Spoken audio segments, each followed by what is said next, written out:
প্রিয় শিক্ষার্থীরা, তোমাদের অনলাইনে ক্লাস সবাইকে স্বাগতম, শুভেচ্ছা। এই তো ইতিপূর্বে সবসময় আমাদের ক্লাসের মধ্যে ম্যাথ ছিল, সাথে ম্যাথের সলভ ছিল, ম্যাথের সাথে এই তোমাদের সমাধান করা ছিল। তো আজকে একটু ব্যতিক্রম ক্লাস নিব। আর তোমাদের সম্ভবত তোমরা সবাই খবরের দেখছো যে হয়তো বা স্কুল খুব দ্রুত খুলে দেওয়ার কথা। এই শিক্ষামন্ত্রী সংবাদ সম্মেলনে বা প্রেস ব্রিফিংয়ে অনেকভাবেই কম বেশি আইডিয়া যে স্কুল খুলে দেওয়ার কথা। তো সেই ক্ষেত্রে আমরা এখন এই আজকে ক্লাসটা একটু অন্যভাবে নিতেছি, যেহেতু তোমার কিছুদিন পরেই স্কুল খুলে দিবে।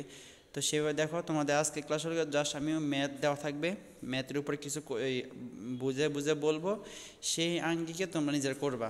যেটা সলিউশন দেওয়া থাকবে না, সলিউশন তোমরা নিজেরাই করবা।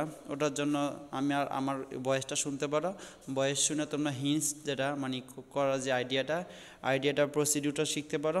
পরবর্তীতে তোমরা এটা করে নিজেরা আমাকে দেখাতে পারো।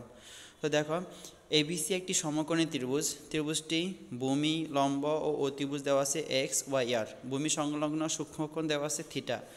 তথ্য অনুসারে চিত্র অঙ্কন করে সংক্ষিপ্ত বর্ণনা দাও। এখানে তথ্য সহকারে, মানে তথ্য সহ চিত্র অঙ্কন করবা। একটা সমকোণী ত্রিভুজ অঙ্কন করবা, যে ত্রিভুজের একটা কোণ 90 ডিগ্রি হবে, সেটা সমকোণ হয়, সমকোণী ত্রিভুজ হবে। তো সমকোণী ত্রিভুজ অঙ্কন করার পরে পরবর্তীতে তোমরা এখানে একটা কোণ ধরবা। তো যেখানে কোণ ধরবা, এই কোণ সংলগ্ন বাহুকে বলা হয় ভূমি। পরবর্তীতে একটা হবে লম্ব, অপরটা লম্ব হবে, আর অতিভুজ ধরবে। ধারাবাহিকের নাম দিবা, তারপর নিচে এখানে ত্রিভুজটার নাম লিখে এই বর্ণনা দিবা।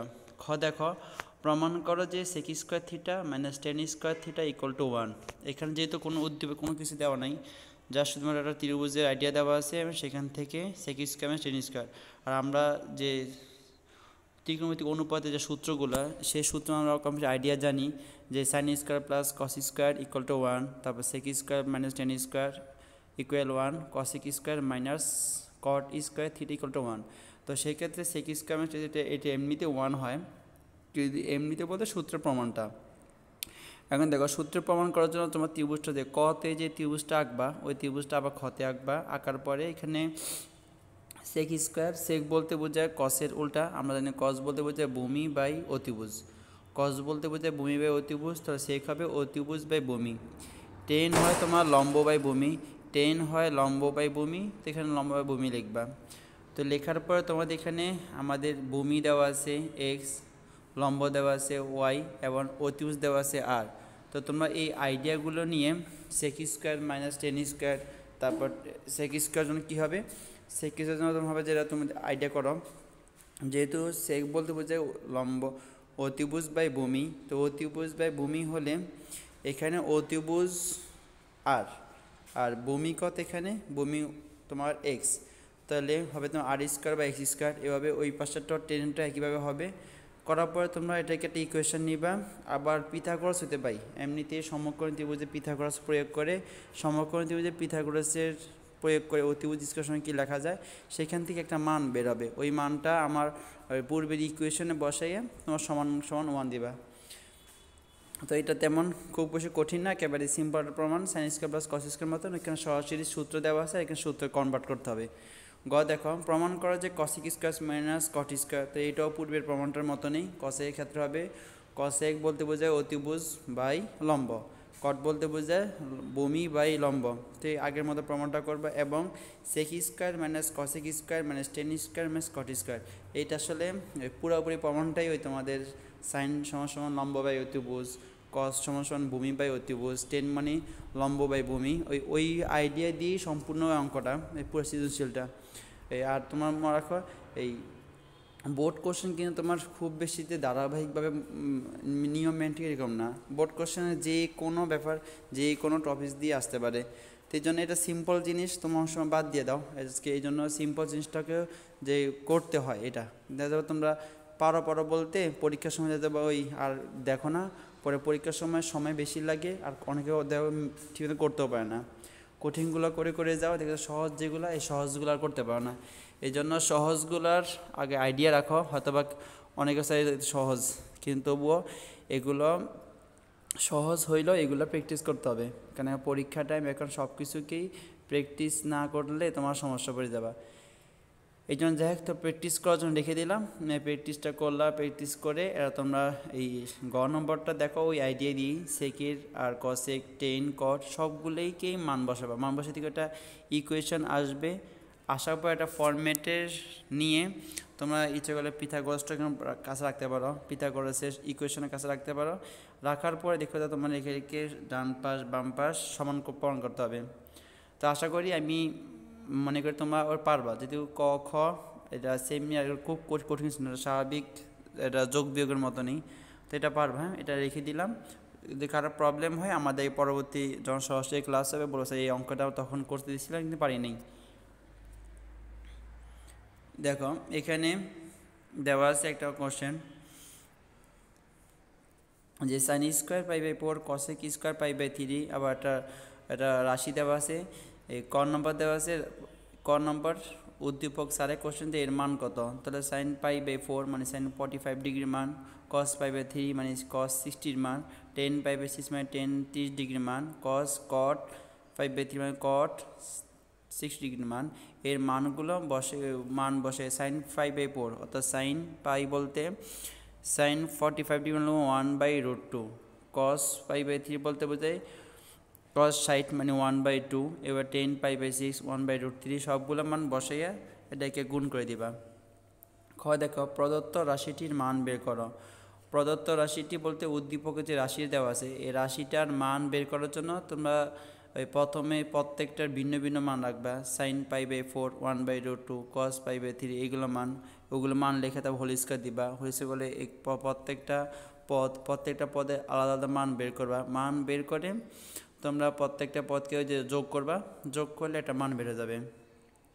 দেখো প্রদত্ত রাশিটি মানে প্রদত্ত রাশি কি, যে রাশিটা উদ্দীপকে দেওয়া আছে ওই রাশিকে এই রাশি দ্বারা ভাগ করে মান নির্ণয় করা। তো এই রাশি দ্বারা ভাগ করা তেমন কিছু নাই, ওই রাশির মানটা বের করবা। ওই রাশির প্রথম রাশির মান তোমার খতে বের করছিল, খ হতে প্রাপ্ত উদ্দীপকের রাশিটির মান। আর গতে তোমরা যে রাশিটা দেওয়া আছে ভাগ করার জন্য, যেটা বাজক হিসেবে দেওয়া আছে, ওই বাজকের মানটা আবার আলাদাভাবে বের করবা। মানটা আলাদাভাবে বের করে তোমরা ওই মানগুলো ভাগ করলে হবে। তো দেখো 30 নম্বর একটা সৃজনশীল আছে এখানে, যেখানে চিত্রে ABC একটি বৃত্তাকার চাকা, বৃত্তাকার চাকাটির AB চাপের দৈর্ঘ্য দেওয়া আছে। AB চাপের দৈর্ঘ্য 25 সেন্টিমিটার, থিতা কত। দেখো ABC একটি বৃত্তাকার চাকাটা সম্পূর্ণই, এবং চাকাটি AB চাপের দৈর্ঘ্য দেওয়া আছে 25 সেন্টিমিটার, তো থিতা কত হবে। দেখো AB চাপটা যদি AB চাপটা 25 হয়, দেখেছি থিতা করতে হবে। দেখো তো যেহেতু তোমার ব্যাসার্ধ দেওয়া আছে তোমার 25, ব্যাসার্ধ দেওয়া আছে তোমার এখানে, ব্যাস দেওয়া আছে তোমার, ব্যাস দেওয়া আছে 25, তাহলে ব্যাসার্ধ হবে তোমার আরও অর্ধেক। তাহলে যে চাপটা ব্যাসার্ধের সমান হয় সেখানে বৃত্তের কেন্দ্রের মধ্যে 1 রেডিয়ান কোণ উৎপন্ন করে। যেহেতু এখানে চাপটা AB চাপটা ব্যাসার্ধের প্রায় দ্বিগুণই, মানে যেহেতু 25 অর্ধেক আর 12.5 মানে 12.5, এই 12.5-এর দ্বিগুণ হলে গিয়ে AB চাপটা, তাহলে সেই ক্ষেত্রে এখানে চাপটা ব্যাসার্ধের দ্বিগুণ, তাই এখানে যে উৎপন্ন যে কোণটা হবে সেই কোণটা হবে তোমার 2 রেডিয়ান, অর্থাৎ থিটা হবে 2 রেডিয়ান। কোশ্চেনটা একেবারে মনে অনেক ব্যতিক্রম, তোমরা অনেকে হয়তো বা অন্য 30 ডিগ্রি 60 ডিগ্রি ভাবতেছো না, যেহেতু এই ব্যাসার্ধের সাথে সম্পর্ক দেওয়া আছে, তো বুঝবা এখানে রেডিয়ান টপিকটা লাগবে, অন্য কোনো সহজে মান বেরোবে না। আচ্ছা দেখো খ নম্বরটা, ABC চাকাটি প্রতি সেকেন্ডে 5 বার আবর্তিত হলে চাকাটির গতিবেগ ঘন্টায় কত হবে। তাহলে চাকাটি প্রথমে AB চাপের মানে চাকাটার ব্যাসার্ধ দেওয়া আছে, তাহলে ব্যাস দেওয়া আছে, তো চাকাটি পরিধি দেওয়া আছে, পরিধি জানো যে কোনো চাকা যখন একবার ঘূর্ণন করে মানে একবার সম্পূর্ণ ঘুরে, তো একবার সম্পূর্ণ ঘুরলে এই চাকাটা তোমার যদি চাকা সম্পূর্ণ করে তো চাকাটা কত দূর যাবে, অর্থাৎ পরিধির যে মাপ সেই অনুযায়ী সে যাবে। যদি পরিধি হয় 10 মিটার, তো চাকাটা একবার ঘুরে 10 মিটার যাবে। যদি পরিধি হয় তোমার 15 সেন্টিমিটার, তো চাকাটা একবার ঘুরে 15 সেন্টিমিটার যাবে। তো চাকার পরিধি তো যেহেতু প্রতি সেকেন্ডে 5 বার ঘুরবে, তাহলে 1 সেকেন্ডে অতিক্রম করে 5 গুণ পরিধির সমান, 5 গুণ পরিধি। তাহলে গতিবেগ ঘন্টায় কত হবে, তাহলে 1 সেকেন্ড 60 সেকেন্ডে 1 মিনিট হবে, আর আবার 60 মিনিটে 1 ঘন্টা, তাহলে 3600 সেকেন্ডে কত যায় সেটা বের করবা। ওই মানটাকে অবশ্যই কিলোমিটারে কনভার্ট করবা, বা যদি মানটা ছোটো হয় তো মিটার রাখলে হবে। তো মিটার কিলোমিটার সাথে আওয়ারটা সুন্দর হয়, মানে যেহেতু ঘন্টা দেওয়া আছে তো ঘন্টার সাথে কিলোমিটারটা মানায়, তো তোমরা ওটাকে কিলোমিটারে কনভার্ট করে দিবা। দেখো, গ হতে ত্রিভুজ বি ও ডি হতে কস থিটা এর মান ব্যবহার করে প্রমাণ করো যে tan theta plus sec theta equal x. তাহলে টেন থিটা দেওয়া আছে এখানে, টেন বলতে বোঝা লম্ব বাই ভূমি, তাহলে এখানে আমাদের লম্ব দেওয়া নেই, লম্বটা আমাদের বের করতে হবে। তো বিডি বের করার জন্য আমাদের যে অতিভুজ স্কোয়ার মাইনাস ভূমি স্কোয়ার হলে তবে যে মানটা বেরোবে এটাকে দিয়ে দিবা, মূলত এক্স স্কোয়ার মাইনাস 1 বেরোবে।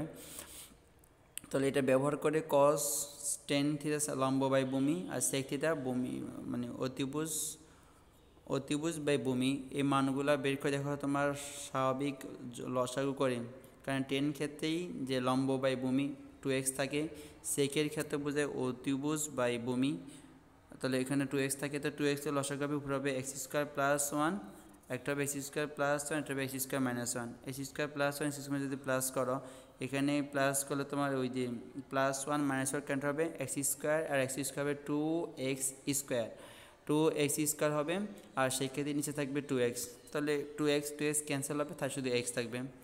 তো অঙ্ক 3টা একেবারেই সিম্পল ছিল, তেমন কঠিন কিছুই না। আসলে তোমাদের এখন প্র্যাকটিস করার সময় খুব বেশি প্র্যাকটিস করতে হবে, কারণ এই প্র্যাকটিস করার টাইমগুলোতে যত বেশি অঙ্ক, নতুন নতুন অঙ্ক, যে কোনো অঙ্ক, যেটা তোমার টপিক আইডিয়া শেষ, এখন তোমার যে কোনো অঙ্ক দিলে অঙ্কগুলো করতে পারো কিনা সেটার জন্যই।